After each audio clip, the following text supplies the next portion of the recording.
A mixture of 40 liters of milk and water contains 10% water.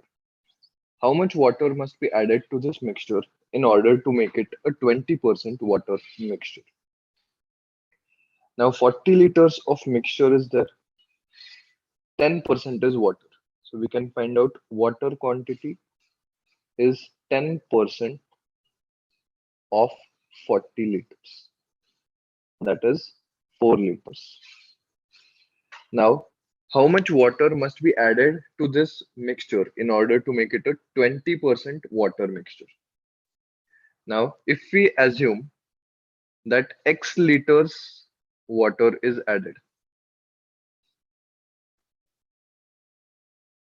that means the total mixture also is now 40 plus X liters.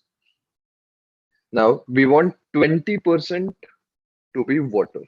So, therefore, now water will be 20% of the total mixture, that is 40 plus X, and the water quantity we know originally it was 4 liters and we have added X liters. So this will be our equation. So let's solve this. 20 upon 100 we can reduce it to 1 by 5. So 5 goes on the right hand side.